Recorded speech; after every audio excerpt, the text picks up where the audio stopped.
গ্রীষ্মকালীন সবজি চাষের শুরু এখান থেকেই করতে হয়, কারণ এখনও তো শীত রয়েছে। আর এই শীতে আমরা যে গরমকালে সবজি চাষ করব, বিশেষত ঝিঙে, উচ্ছে, কুমড়ো, এই জাতীয় যে সমস্ত চারাগুলো না আপনি কত সহজে বাড়িতে তৈরি করতে পারবেন, এবং সুস্থ সুস্থ চারা। এই দেখুন মাটি ফুঁড়ে বার হচ্ছে, তাই না? এই দেখুন সব মাটি ফুঁড়ে বার হচ্ছে। তো কিভাবে আমরা এই চারাগুলো তৈরি করব? এখানে দেখতে পাচ্ছেন কত এখানে চারা, এই চারাগুলোই তো তৈরি করছি। তো এখানে তাড়াতাড়ি অল্প জায়গার ভিতরে কম খরচ এবং প্রত্যেকটা চারা সুস্থভাবে তৈরি করে নিয়ে তারপরে জমিতে গিয়ে বসিয়ে দেবো, এবং আপনার ফসল মিনিমাম 15 দিন আপনি কিন্তু অ্যাডভান্স পাবেন। তো কোন কৌশল, কিভাবে, মানে 48 ঘন্টার ভিতরে বীজ অঙ্কুরোদ্গম করে আর 48 ঘন্টার ভিতরে চারা তৈরি করে ফেলবেন, সম্পূর্ণ ভিডিওটা দেখুন। সমস্ত তথ্য এখানে তুলে ধরছি আপনাদের সঙ্গে। ভিডিওর মূল পর্ব শুরু করার আগে আপনাদের বলি, আপনারা দেখছেন গ্রিন এ ফার্মার্স ক্রিয়েশন চ্যানেল। আপনাদের সঙ্গে রয়েছি আমি সুশোভন। দেখুন, গ্রীষ্মকালীন সবজির আবার আপডেট আপনাদের সঙ্গে নিয়ে আসবো, নতুন আর একটা চাষের, লাভজনক চাষের। তো ভিডিওর সঙ্গে থাকবেন, ভালো লাগলে চ্যানেলটিকে সাবস্ক্রাইব করবেন, বেল আইকনটি প্রেস করে রাখবেন, নোটিফিকেশান পেয়ে যাবেন, আর চাষি ভাইদের কাছে শেয়ার করবেন। আসুন ধাপে ধাপে পদ্ধতি বলি। তো আমার হাতে এটা দেখছেন একটা ক্যারি ব্যাগ, পলিথিনের, ঠিক না?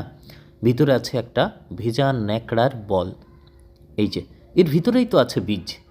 তো বলেই এই ভেজা ন্যাকড়ার ভিতরে আপনারা যখন বীজটা রাখবেন, বীজটা 24 ঘন্টার জন্য, ঘড়ি ধরে 24 ঘন্টার জন্য ভিজিয়ে রাখুন।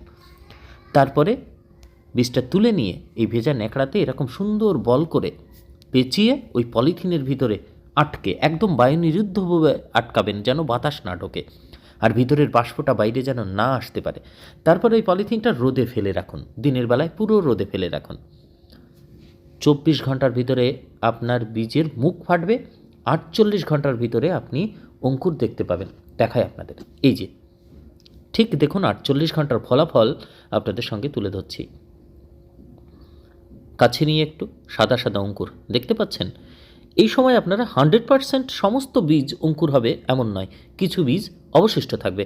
আসুন সেটা কী করবেন সেটা পরে জানাচ্ছি। তো এখন আমাদের ব্যবস্থা করতে হবে এই অঙ্কুরিত বীজগুলোর।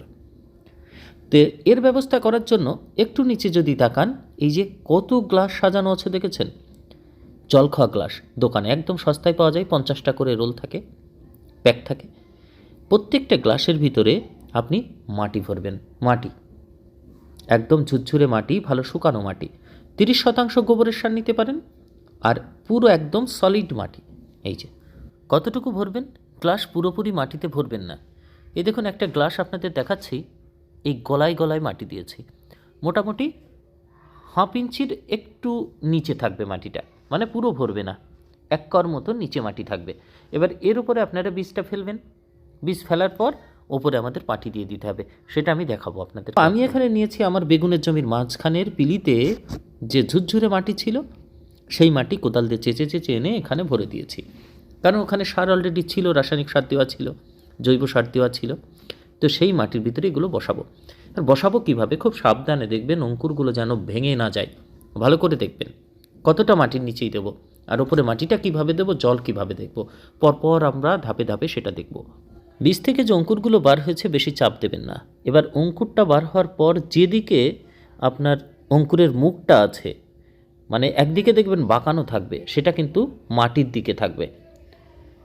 অঙ্কুরটা যেন ওপরের দিকে, মানে মাটি ছাড়া ওপরের দিকে উঠে না থাকে, কারণ ওটা তো মাটির নিচে যাবে, যেটা বার হয়েছে না ওটা মাটির নিচে যাবে। এই জন্য ঠিক অঙ্কুর যেদিকে বাঁকানো, ঠিক সেই দিকটা মাটির দিকে দেবেন। ওই জন্য আঙুল দিয়ে অল্প একটু আপনারা পজিশন করে নিতে পারেন মাটিটা সরিয়ে, এই যে তারপরে এইভাবে বসিয়ে দেবেন। একটু জুম করে আপনাদের দেখাবো। এই দেখুন এখানে সুন্দর করে বীজগুলো দিয়ে সব সাজানো আছে। এই দেখুন এপাশে আগের দিন দিয়েছি, একটু কাছে নিলে ভালো করে বুঝতে পারবেন। এই দেখুন অঙ্কুরের মুখগুলো দেখেছেন, মাটির দিকে আছে এবং মাটির সাথে শুয়ে আছে, উপরের দিকে খাড়া হয়ে যেন না থাকে, এটা আপনাকে নিশ্চিত করতে হবে। এই যে বড় ডিলাগুলো একটু সরিয়ে নেবেন, আঙুল দিয়ে হালকা গর্ত করে ওখানে এই যে বীজটা হালকা করে বসিয়ে দিতে পারেন, চাপ দিলেই কিন্তু অঙ্কুরটা ভাঙবে। এই দেখুন আমি এক একটা গ্লাসে 2টো করে দিচ্ছি। এবার উপরে মাটিটা দেব কিভাবে দেখুন, অন্য যে গ্লাসে ভরা আছে সেই গ্লাস এনে উপরে ঢেলে দেবো, সেটাই আপনাদের এবার দেখাবো। এই দেখুন সাইডে যে ভরা গ্লাসগুলো ছিল, এক একটা গ্লাস নেব, এর ওপরে 1/2 ইঞ্চি মতো করে মাটি দেব, যেটুকু ফাঁকা ছিল প্রত্যেকটার উপরে সেটা করে ঢেলে যাব। এর মাটি দেওয়ার পর আঙুল দিয়ে কোনো রকম চাপ দেবেন না, ওপরে জাস্ট শুকনো মাটি আপনারা ঢেলে যাবেন।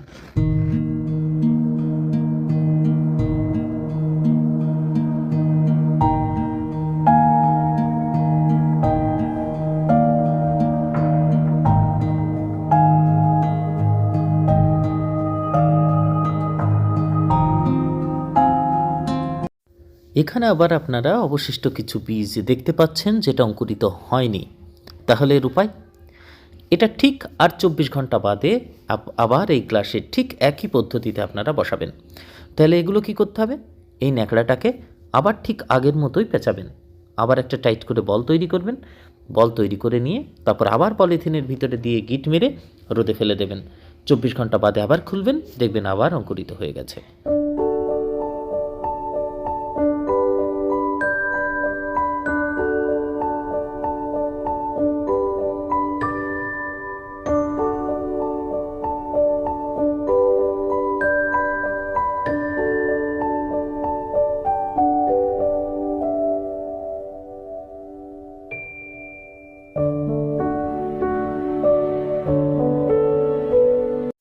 এবার আপনি মাটি দিয়েছেন, বীজ দিয়েছেন, এবার জল দেওয়ার পালা। কিভাবে দেবেন দেখুন, এই যে চারপাশে মাটি তোলা ছিল, যেন এই জলটা আমার বাইরে না চলে যায়, তো চারপাশে মাটি দিয়ে আটকিয়েছি।